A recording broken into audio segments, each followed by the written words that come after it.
Hello, everyone, and welcome to today's presentation. I'm excited to have you here. Today, we'll be exploring Mega Goal 3.1, focusing on Unit 2, which is all about influential people. We will dive into the form, meaning, and function of influential individuals throughout history. This slide is our cover slide, so I'll keep my introduction brief. Over the course of this presentation, we'll look at key concepts, important examples, and how influence shapes our world. Let's get started. All right, let's move on to slide 2. Here, we're focusing on the rules for doing the exercises. First, I want to emphasize that applying what you learn is key, so I'll guide you through practical steps. We'll start with personal experience questions. Think about asking, "Have you ever?" This helps you practice using the present perfect naturally. Next, we'll look at how to ask and talk about past actions, especially distinguishing between the past simple and present perfect tenses. It's important to recognize when to use each. We'll also cover how to differentiate questions that use "how long" correctly, which often involves the present perfect. Then, we'll practice using time expressions with "for" and "since" properly, as these are common sources of confusion. Finally, we'll review how to use the present perfect simple tense accurately. All these rules will help you build confidence in your English skills and connect seamlessly with the overall theme of mastering tense usage. This slide doesn't contain enough information. That's why we're moving to the next slide. Now let's take a closer look at the form we use with these expressions. As you can see, for the negative form in the present perfect, we use haven't with the base verb in the past participle form. For example, I haven't worked or you haven't written. When talking about he, she, or it, we use hasn't plus the past participle like he hasn't worked or it hasn't written. On the other hand, for the positive form, we use have or has plus the past participle. For instance, I have worked, she has written, or they have written.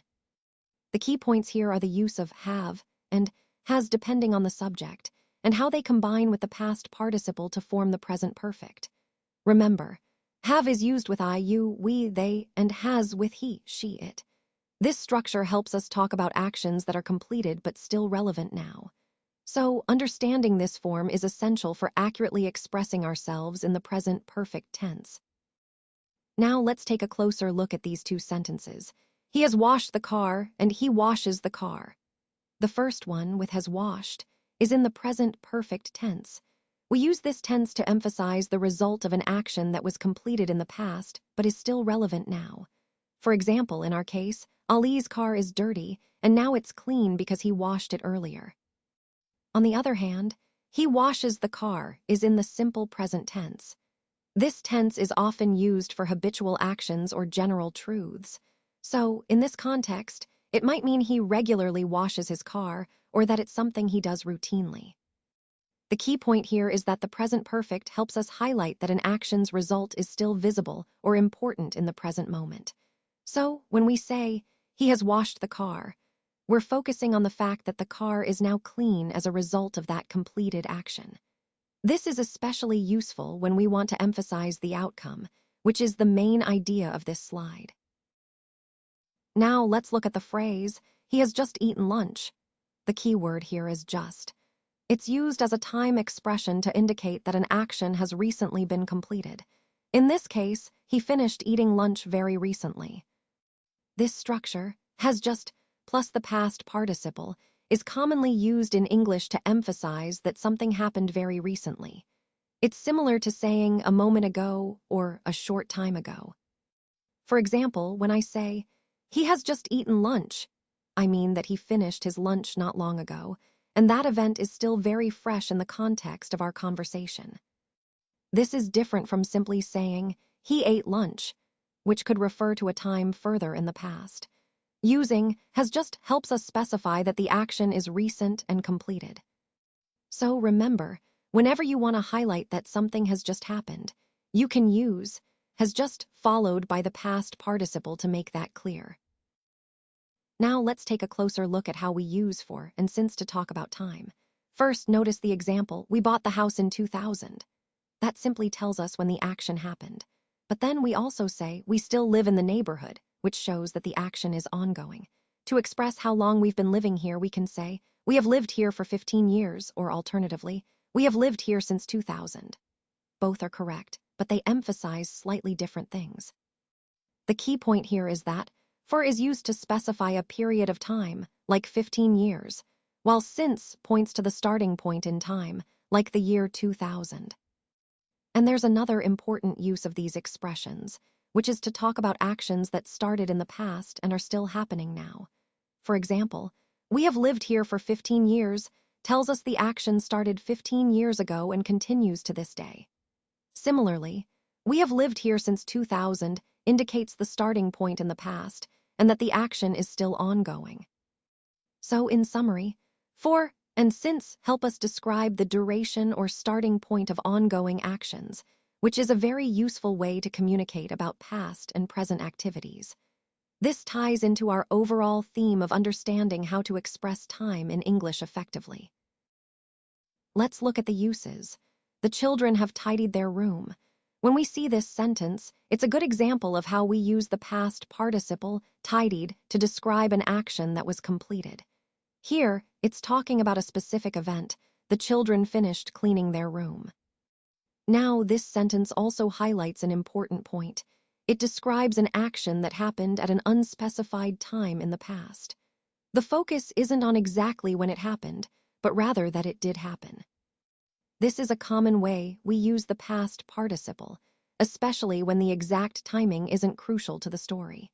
It's a useful pattern for talking about completed actions in a general past context. So, in summary, this slide shows us how we can use the past participle to describe actions that are finished without needing to specify exactly when they occurred. It's a key concept in understanding how to talk about past events in a flexible and natural way. Let's take a closer look at the words for and since. These two words are often used when we talk about time, but they serve different purposes. For is used when we want to specify a duration, like how long something has been happening. For example, if I say, I've been working here for 5 years, I'm indicating the length of time. On the other hand, since points to a specific starting point in time. If I say, I've been working here since 2018, I'm specifying the exact moment when I started. Understanding the difference between these two helps us communicate more clearly about timing and duration. It also ties into the overall theme of precision in language, which is essential for effective communication. So, when you're describing how long something has lasted, choose for, and when you're specifying when it started, go with since. This slide doesn't contain enough information. That's why we're moving to the next slide. Let's take a look at some key ways we use since and for in English. Since is used to indicate the point in time when an action started. For example, you might say, since yesterday, since last June, or since the morning. It helps us pinpoint the exact moment an action began.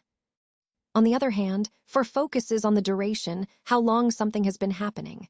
You might say, for 2 months, for a year, or for a long time.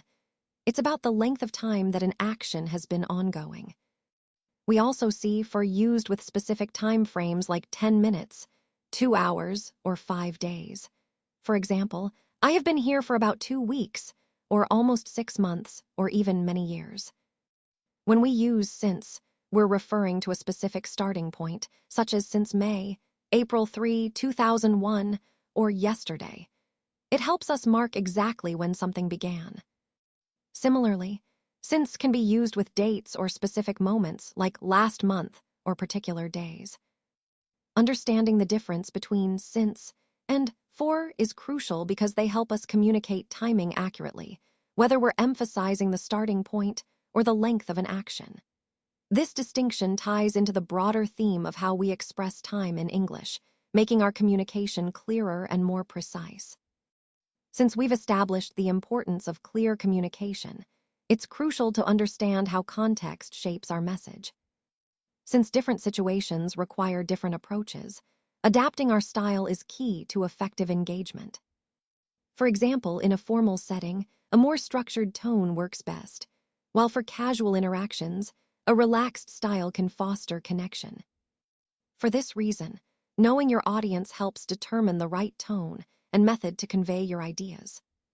Since the goal is to persuade or inform, tailoring your message makes your communication more impactful. For instance, using relatable examples or storytelling can make complex concepts more accessible. Since consistency and authenticity build trust, ensure your message aligns with your values and audience expectations. For this, practicing active listening and observing feedback can guide you in refining your approach. Overall, recognizing these patterns and adapting accordingly amplifies your effectiveness as a communicator, which is at the heart of this entire presentation. So, how long does this process actually take? That's a really good question, because timing can vary quite a bit depending on several factors. Usually, it depends on the complexity of the project, the resources available, and the specific goals we're trying to achieve. For instance, some phases might only take a few days, while others could stretch out over weeks or even months.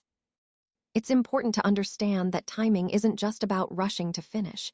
It's about planning effectively and setting realistic expectations. This ties into the overall theme of managing projects efficiently and ensuring quality outcomes without unnecessary delays. So, when we ask, how long? We're really looking at balancing speed with thoroughness to get the best results. It has been in operation for 40 years, which is quite impressive. Since 1975, actually. So we've seen a lot of changes over the decades. This really highlights the store's stability and its ability to adapt over time. When we ask, how long has the clothing store been in operation? We're essentially asking about its history and longevity. The phrase, how long in this context, means Arabic kaf, Arabic meme, Arabic meme, Arabic dal, Arabic tet marbuta, in Arabic, and it's a common way to inquire about the duration of something. Understanding this helps us appreciate the store's experience and reputation in the market. So, in summary, this store has a long-standing presence that spans over 4 decades, and that's a key point to remember when considering its reliability and customer trust.